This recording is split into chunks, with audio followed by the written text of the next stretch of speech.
Olá, sejam todos bem-vindos aí à continuação do treinamento de formação de auditores internos, né? Com base na ISO 19011 de 2018. E aqui nesse módulo nós vamos tratar os princípios de auditoria, né? Quais são os princípios norteados pela norma ISO 19011 enquanto diretrizes para a auditoria. Bom, princípios de auditoria, nós estamos falando de 7 princípios, tá? O que norteia um processo de auditoria?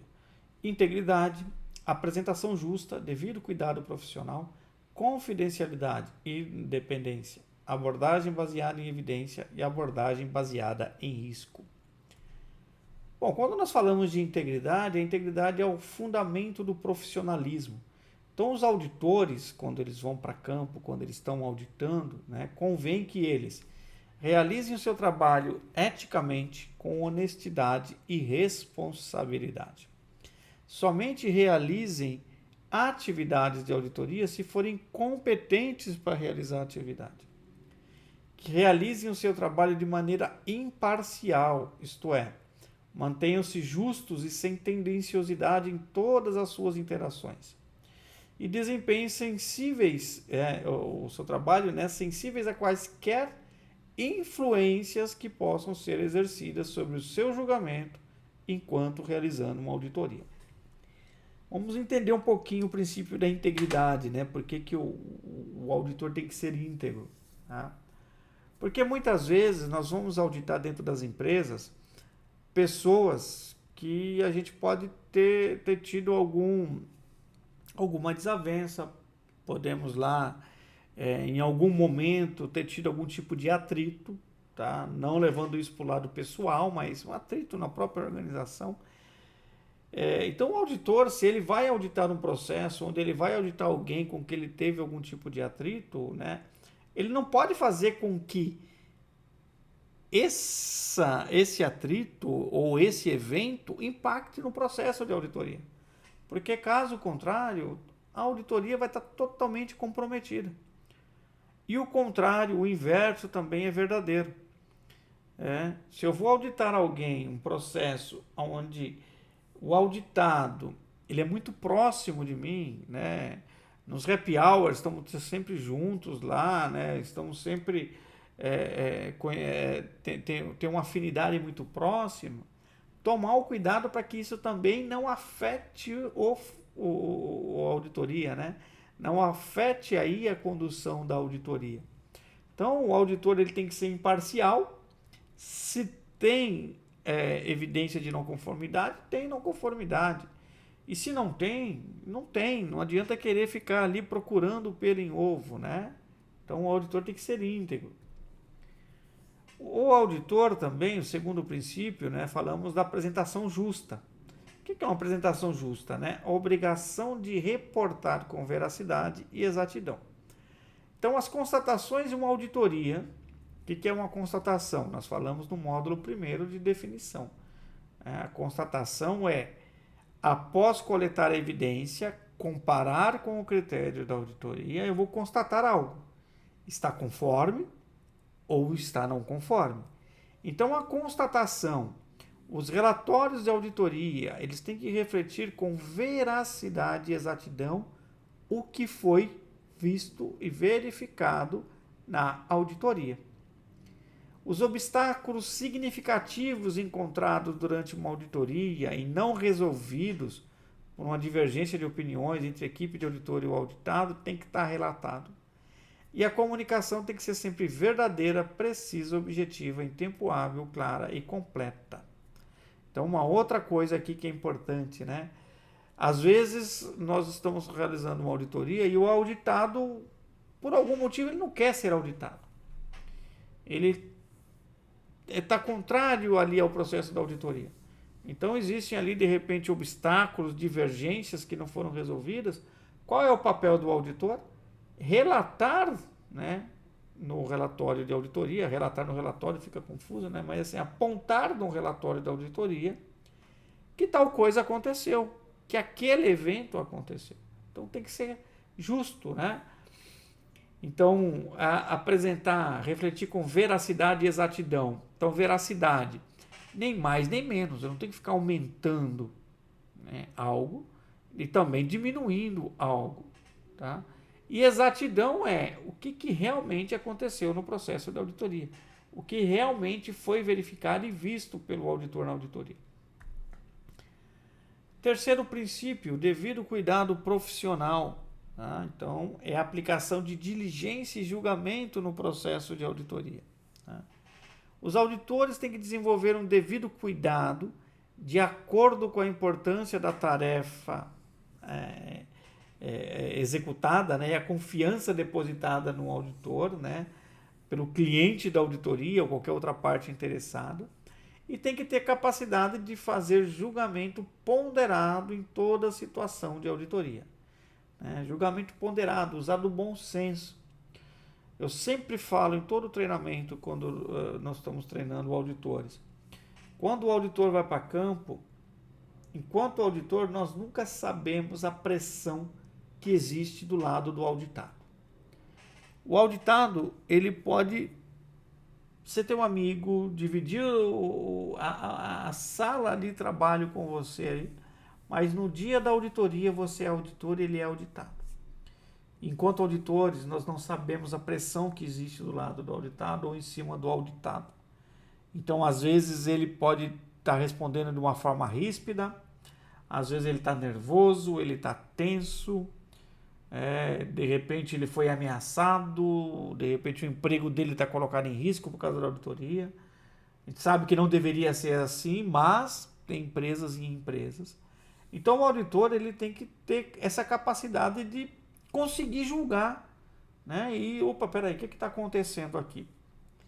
Que eu sempre também dou de orientação. Auditor nunca entra na pilha do auditado. Né? A gente vai ver em um dos módulos aqui que nós falamos de aspectos comportamentais. Então tem auditado nervoso, tenso, que pode querer provocar, que pode querer intimidar. Né? Então o auditor ele tem que conseguir fazer esse, né, de uma forma bem profissional e não entrar na pilha, e não querer responder no mesmo nível se ele está sendo atacado. Né? Então como que ele pode fazer? A gente acabou de falar no princípio anterior, né? Obstáculos significativos encontrados, ser reportado no ponto. O auditor não tem que sair batendo boca com o auditado. Né? O auditor, toda vez que eu vou fazer auditoria, uma das coisas que eu insisto e bato na tecla em toda reunião de abertura de auditoria: auditor não faz juízo de valor. Então, o que é fazer juízo de valor? Para o auditor não tem certo ou errado. Ele busca a evidência e compara com o critério. Então, existe conformidade ou não conformidade. Não tem certo ou errado. Se aquela maneira que a empresa, é a forma que a empresa trabalha, é a forma que o processo desempenha as atividades, e é assim que foi desenhado para ser feito, se é bom, se é ruim, se é burocrático, se não é burocrático, não cabe ao auditor fazer juízo de valor. Tá? Então tem que tomar muito cuidado, tem que ser muito profissional, né? No primeiro parágrafo aqui está colocado ali, né? Existe uma confiança depositada no auditor, pelo cliente da auditoria ou por outras partes interessadas, muito grande. Você imagina vocês irem realizar uma auditoria de segunda parte, né? Como nós vimos no módulo anterior, que é aquela auditoria onde eu vou auditar um fornecedor para ver se ele atende os requisitos, os critérios que a organização que está me contratando, ou a minha própria organização, é atendido. Olha a confiança depositada. E se o auditor chegar lá e não for profissional, ele compromete o resultado da auditoria. Ele compromete uma decisão, muitas vezes, estratégica do processo de auditoria, né? Também o princípio aí que nós chamamos da confidencialidade, né? Então, a segurança da informação. Então, os auditores têm que agir com discrição, o uso e proteção das informações obtidas no curso das suas obrigações. Isso mesmo em auditorias internas, tá? Não é porque é uma auditoria interna que todos se conhecem, eu sou o auditor também da empresa, então ali é transparência total. Ok. Agora imagine, eu estou auditando internamente a minha organização, eu, Jailson, estou auditando o processo de compras, saí do processo de compras, vou auditar o processo de recursos humanos, lá do RH. e chego lá na maior indiscrição, comentando: olha, acabei de auditar compras ali, tá? E se depender do processo de compras para a gente obter uma certificação, ou obter um credenciamento, ou ser homologado por um fornecedor, teremos problemas, porque ali está muito ruim, tem muita não conformidade. Olha como que eu estou sendo indiscreto. E aí eu estou transmitindo a mensagem para o RH que, pô, se ele vem aqui do nada e começa a falar de compras que ele acabou de auditar, ele vai no próximo e vai falar do RH. Então esse auditor passa a ser mal visto, né? Esse auditor não quer mais, ninguém mais quer ter essa pessoa auditando, porque a pessoa ela não tem um mínimo, né, de discrição.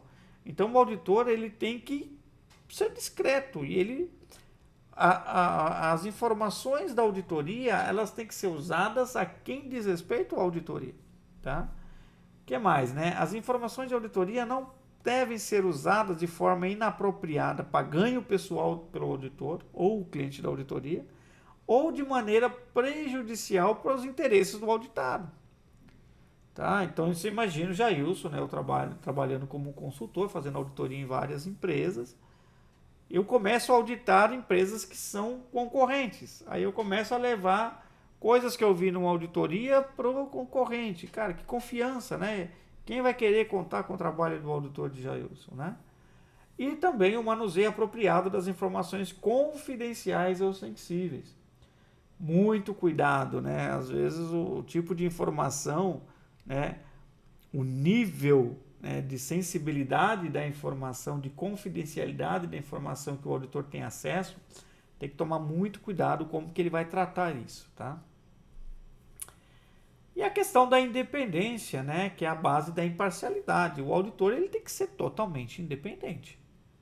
Então o auditor tem que ser independente da atividade que está sendo auditada, né? Quando for praticável, ele tem que agir em todas as situações livre de qualquer tipo de tendenciosidade, conflito de interesse. Para auditorias internas, aí é uma coisa que é prevista no próprio na ISO 19011, né? Para auditoria interna, convém que os auditores sejam independentes da função que está sendo auditada, ser praticável. Vamos conversar um pouquinho sobre isso. Esse é o texto que a ISO 19011, enquanto diretrizes para auditoria, traz. Convém que os auditores sejam independentes da função, ser praticável. Pessoal, aqui é uma coisa muito importante. Tentem levar isso ao máximo, né? Essa questão da independência. Por quê? Porque o resultado da auditoria pode estar totalmente comprometido. Como eu disse para vocês, a ISO 19011 é uma norma de diretrizes e ela é generalista, então ela serve para qualquer tipo de empresa, para qualquer complexidade de porte, tamanho, né? Então, às vezes, você pode ter situações de empresas que tem 2, 3 funcionários e tem uma certificação, por exemplo, de uma ISO 9001, e ali não tem como os auditores muitas vezes se dividir e ser independente do que faz. Então, quando essas situações acontecem, inclusive é o último parágrafo aqui do slide, né?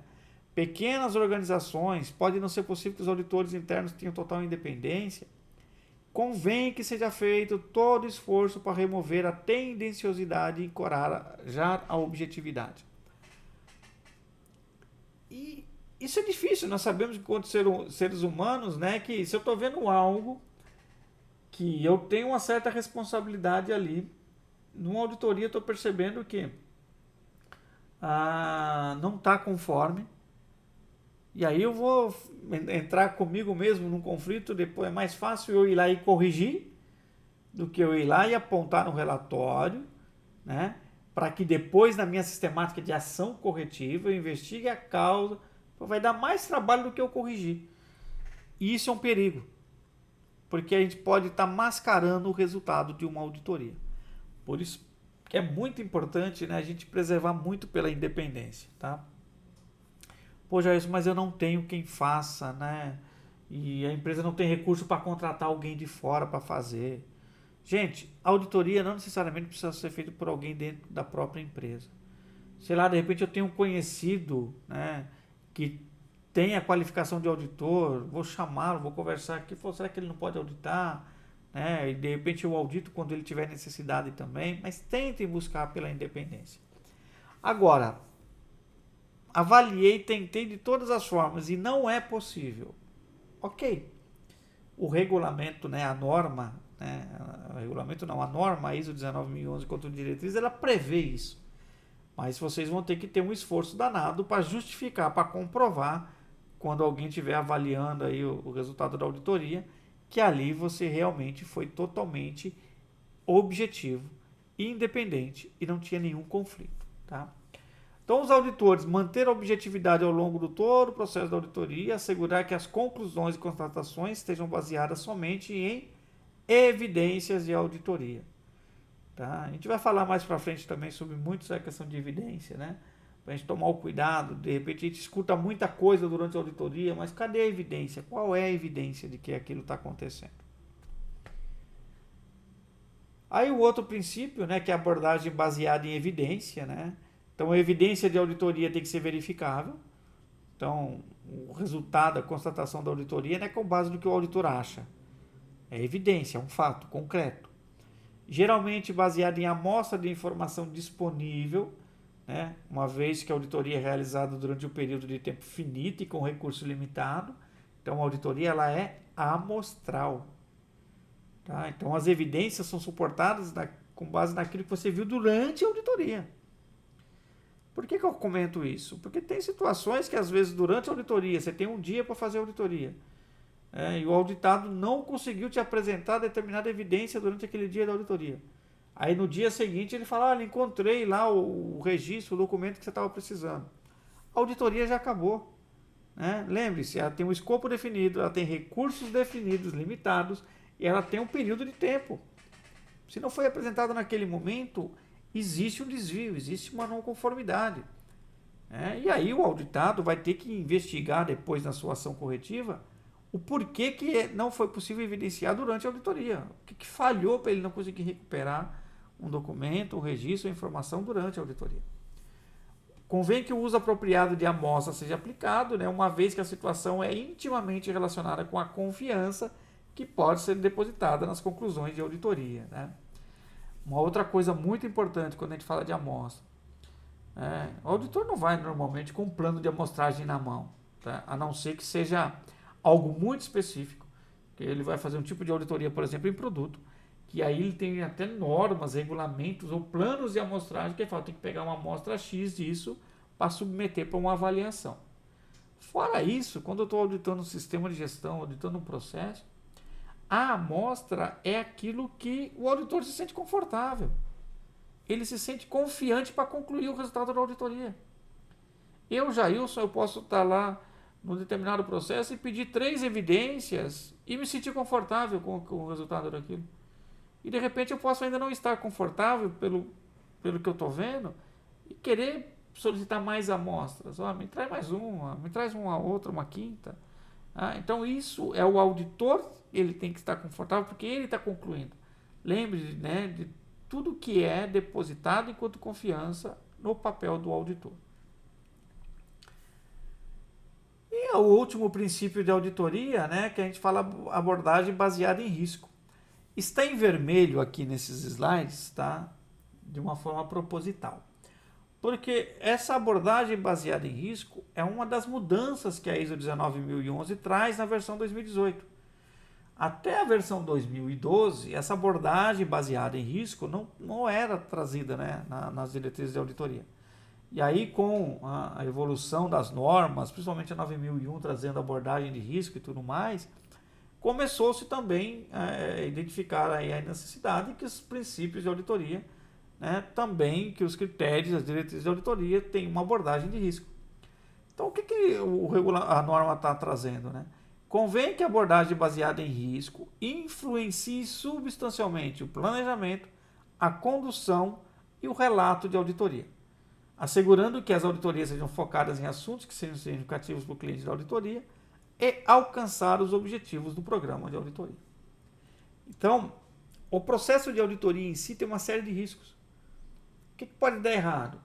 A auditoria tem que ser programada, então tem um horário de término, um horário de início e um horário de término.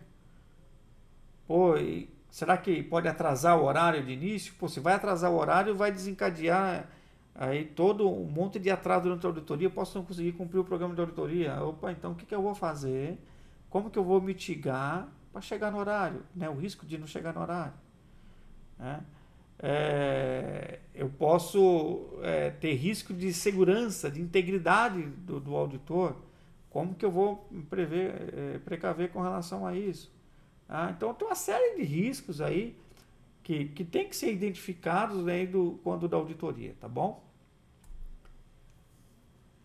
Então, para a gente concluir os princípios de auditoria, né? Então, os auditores são objetivos, sistemáticos e independentes, produzindo uma informação sobre o gerenciamento que vai melhorar a eficácia operacional. A auditoria e programa de auditoria têm objetivo claro, são planejadas, são autorizadas, executadas usando métodos e técnicas definidas. As evidências de auditoria e as conclusões têm que ser relevantes, confiáveis e suficientes, de forma que auditores trabalhando de forma independente uns dos outros cheguem a conclusões similares em circunstâncias similares. Então aqui, né, por exemplo, o Jailson não participou de uma determinada auditoria, mas eu pego o relatório da auditoria que o Antônio Carlos foi realizar e eu lendo o relato, as evidências naquele relatório da auditoria, eu concluo a mesma coisa que o Antônio Carlos está concluindo. Isso é um bom relatório de auditoria, porque as conclusões são suficientes, relevantes, são claras, confiáveis. Eu, não tendo participado, consigo concluir. Agora, se eu começo a olhar e falar, mas por que ele está falando que isso é não conformidade? Qual que é a fundamentação? Qual é a requisito que está sendo afetado?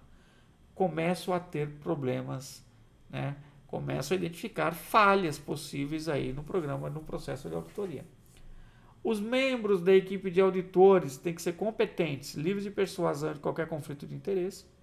O relacionamento entre a equipe de auditoria, o auditado e o cliente é baseado em confidencialidade e discrição. E a evidência de auditoria repousa em amostras de informações disponíveis no momento da auditoria. Tá ok? Bom, esses são os princípios que norteiam, então, aí todo um processo de auditoria, né? Espero aí que a gente tenha conseguido, de alguma forma, deixar bem claro para vocês que são muitos princípios, às vezes, de valores de auditor, que o auditor, ele tem que, durante a condução da auditoria, ele tem que sempre que estar sendo lembrado de algumas coisas, tá bom? Nos vemos aí no próximo módulo.